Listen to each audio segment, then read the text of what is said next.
Hi, my name is Stacia. I'm from this little town called South Haven in Michigan. I currently live in this beautiful little town in Avon Park. I am the oldest of four siblings. I have three little brothers. Um, I enjoy being the oldest sometimes, but I hate being the oldest sometimes. I raised my little brothers for quite a while, so it's fun. Why do you hate being the oldest? It was a lot of responsibility. My parents got divorced when I was little. My dad got remarried to a woman that's only 11 years older than me. And she got pregnant, and I have two little brothers that are 11 and 12 years older than me. Being the oldest and the only girl, I had to stay home and cook and clean and take care of the boys. I was never allowed any extracurricular activities. I didn't get to go to prom. I didn't get to go hang out with my friends. I didn't get to do anything because I had to stay home and help with my little brothers. So, being the oldest can be quite a burden sometimes, The good thing is I knew how to take care of kids by the time I had mine. So did you think that having that childhood of being responsible at an early age affected some things in your life? I had a horrible childhood. I had an absolutely horrible childhood. The abuse started when I was little. I was abused by uncles. I was abused by cousins. I was abused by my stepmom's little brother. And her response was to yank me out of bed at 3 o'clock in the morning and tell me if I ever said anybody, she'd cut me up and feed me to the pigs. So I learned real quick not to say anything to anybody and to deal with it, almost groomed in a way. And because she was so close to my own age, she was a very jealous, very mean woman. She pretended to be my friend until the day my dad and her got married. And then I was 11 years old, and I remember it clear as day. She got down on her knees and looks at me and she says, "Ha ha ha, you little bitch. He's mine now. Let's see how long you last here." And it just went downhill from there. I was tossed around a lot. I was taken away from my mom and sent to live with my dad. And like I said, it was just a horrible, horrible situation. I got pregnant at 16. I had two kids by the time I graduated high school. My little girl, my oldest one, my oldest two are 18 months apart. So my little girl was sitting in the front row, cheering mommy on when I graduated high school, 6 months pregnant with my second kid. That was another horrible situation in itself. My stepmom had decided she wanted more kids, and my dad had had a vasectomy and said, no way. Well, she ended up managing to get both of my girls. And through a lot of different circumstances, I didn't even meet or see my second one until she was 23 years old, 22 years old. And how was that relationship when y'all did get a chance to see each other once she got to that age of 23? Strained. She was told so many things growing up. She was told that I was some horrible drug addict that never wanted my children. My two oldest kids are mixed. So my parents even went to the extent of telling them, see, your mom never wanted black children. She went and had two more white kids. I mean, they were told horrible things. So it was a very strained relationship. I will forever be thankful to the guy that actually delivered her. She was born at home on the bathroom toilet.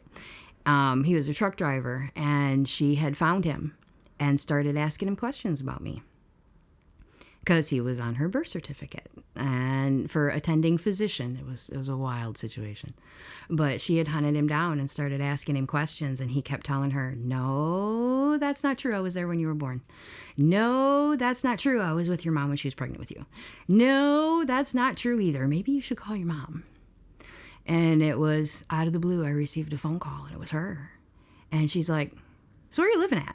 And we had talked one or two times, and all of a sudden I get a knock on the door, and it was her. And I was just dumbfounded. You know what I mean? It was like all of my dreams come true right there, because that's the one thing I'd always hoped for, is that she would get old enough to come find me and ask me questions and ask me what the truth was.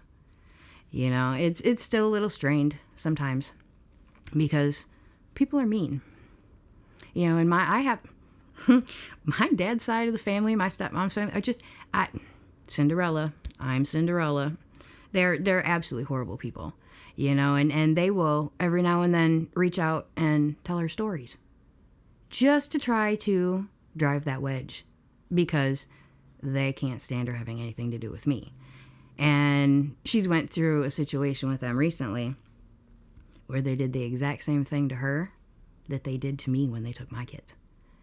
You know, so she got a whole different realization when, you know, and got a different understanding of my story, you know, so that's brought us a lot closer. But we still have, you know, issues, but, you know, all parents do have issues with their kids.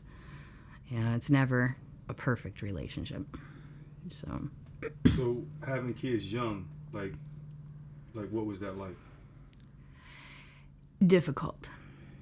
Very difficult. When I found out I was pregnant with my second one, my oldest one, like I said, was 9 months old. I was 17 years old, living in an apartment that my dad had put together for me. I had decided that I was going to give my child up for adoption because I wasn't ready. I had a horrible pregnancy. They didn't even find her until I was 5 months pregnant. I kept having negative ultrasounds and negative, you know, positive pregnancy tests, and they did 4 ultrasounds before they found her. And they were like, okay. So I changed my mind. And because I had already started fighting for her, you know, even though I didn't know where she was or if I was even really pregnant. You know, they thought it might be a false pregnancy. Who knew? I started fighting for her. So I was very unprepared. But I was also determined that I was going to finish school, that I was going to get a job, because I wanted to prove to them that no matter what the situation is, you can still do whatever you want to do. Yeah, I had 2 kids by the time I graduated high school, but I graduated high school. I walked that stage. I got my diploma. I got my diploma and my GED. Because at that point in time, you could take your GED to make up for the extra credits that you needed to graduate. So I have both. I also went on to college. You know, yeah, life was rough in between. My stepmom actually and my dad were going to be the ones to adopt my child. Because like I said, my stepmom wanted another baby. Well, I changed my mind, and I should have known, you know, red flags, because all of a sudden she started being nice to me.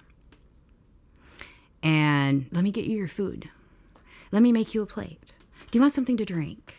You know, well, my daughter was born at home on the bathroom toilet, and due to circumstances of delivery, they ordered a drug test. My daughter was born addicted to morphine. She went through withdrawals for a week or 2 in the hospital. I went through withdrawals.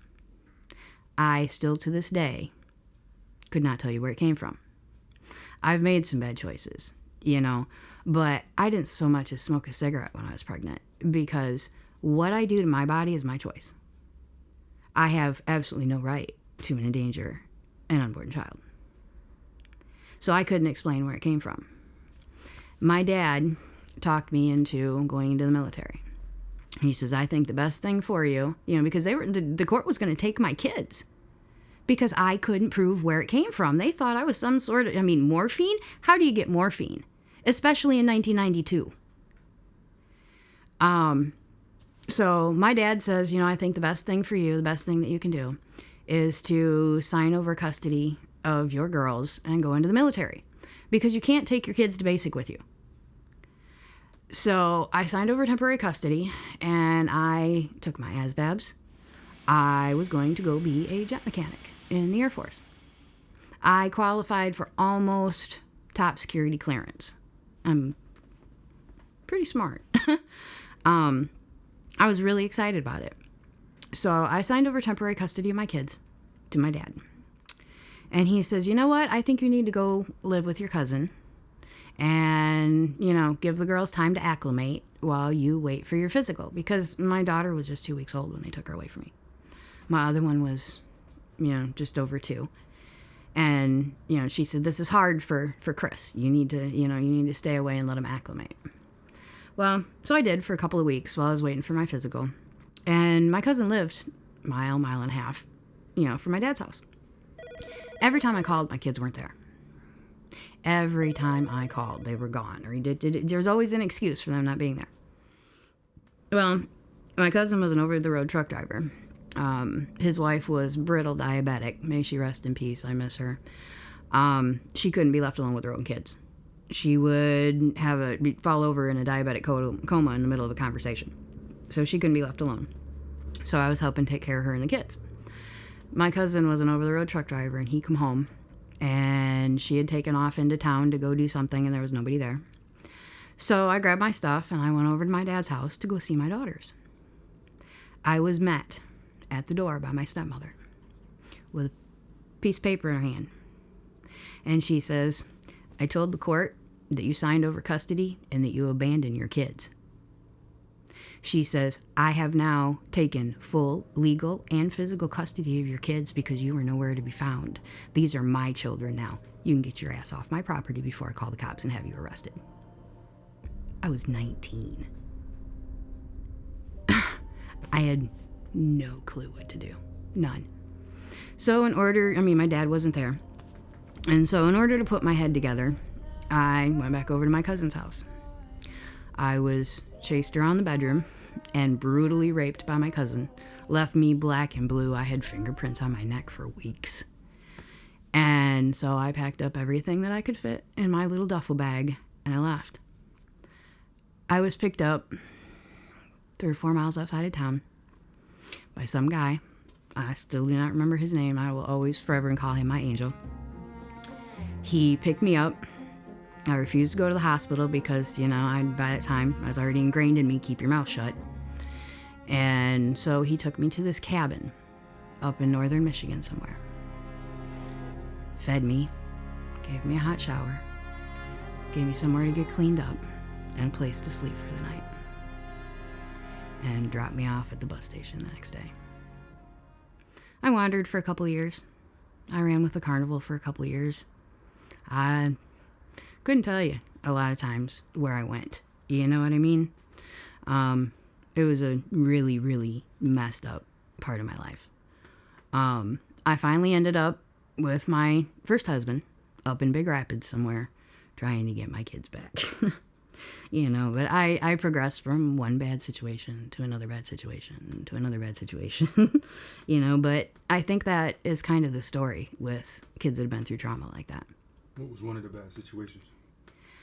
I think the worst one, and the one that I think taught me the most, I had decided I was sick of my current situation and taken my kids and fled for, out to Colorado. Well, I had gotten my kids back at some point, and my oldest daughter was really good at bringing home all her friends, and I became mom to half the neighborhood. So when I decided to move to Colorado, they had taken a vote because they were not going to let me go alone. And my oldest daughter at that point had a kid of her own and didn't want to go. She was old enough to stay behind. And so they had taken a vote and decided that one of the boys that I had taken in was going to go with me. Well, I knew better. I knew better. I knew better. But I ended up getting involved with the kid. He was way younger than me. Like I said, I knew better, but we were in the streets. I had a special needs kid that was, giving me fits, and he was a big help with that, and, well, one of his favorite things to do was to smack me upside the back of the head.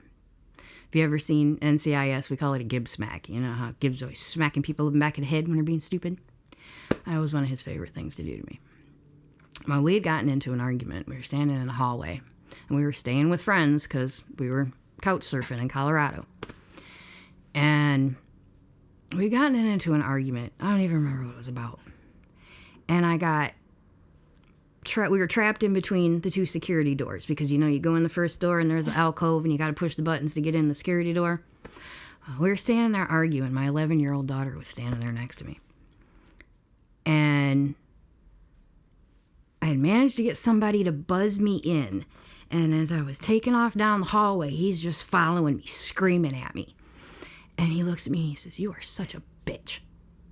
I said, "Yup," and went to turn around and walk away, and that was about the time he hit me. Well, he caught me right here. He was a black belt in Taekwondo.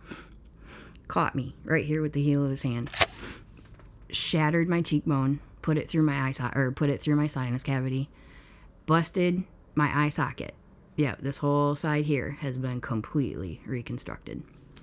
After he hit me, I just kind of stood there and looked at him. You on the left side? Yep, my left side. I've had completely... From the jaw down to your chin? From my whole cheekbone, and my eye socket, all of it's cadaver bone. I almost lost my eye. I called the police, and because he took off running. And I called the police because something ain't right here. Something ain't right here. So I called 911, told them I was jumped in the parking lot because...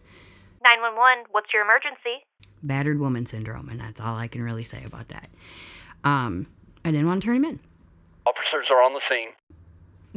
The police came right along with the ambulance, and I went through probably 20 minutes of questioning, and, they're like, did your boyfriend hit you? Did he? Nope, I got jumped in the parking lot. How many of them were there? There's no way, there's no, Finally, my daughter had gotten a hold of the only friends we had in Colorado.